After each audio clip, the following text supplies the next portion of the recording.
Hi friends, welcome to Kiran's food diaries. ఇవాల్టి recipe తోటకూర మామిడికాయ పచ్చడి. దీనికి కావాల్సిన ఇంగ్రీడియంట్స్: ఒక పెద్ద కట్ట తోటకూర. దీన్ని శుభ్రంగా కడుక్కొని సన్నగా కట్ చేసుకొని తడి అనేది లేకుండా బాగా ఆరనివ్వాలి.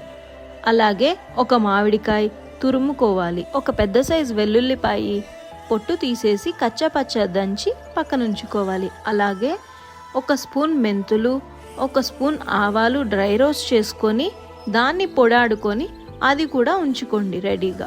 ఇప్పుడు స్టవ్ మీద కడాయి పెట్టుకొని స్టవ్ ఆన్ చేసుకొని ఒక 100 grams ఆఫ్ ఆయిల్ వేసుకొని దంచి పెట్టుకున్న వెల్లుల్లిపాయలు వేసి కొంచెం వేగిన తర్వాత ఆరపెట్టుకున్న తోటకూర వేసి మగ్గనివ్వాలి. అది మగ్గిన తర్వాత మామిడికాయ తురుము వేసుకొని కలుపుకొని అది కూడా మగ్గిన తర్వాత చిటికెడు పసుపు, తగినంత ఉప్పు, ఇందాక రెడీ చేసి పెట్టుకున్న మెంతులు ఆవాలు కలిపిన పౌడర్ 1/2 స్పూన్ వేసుకొని కలుపుకొని ఒక 5 నిమిషాల తర్వాత 2 స్పూన్లు కారం వేసి కలుపుకొని 5 నిమిషాల తర్వాత స్టవ్ ఆఫ్ చేసుకొని దీన్ని ఒక సర్వింగ్ బౌల్లోకి తీసుకోండి.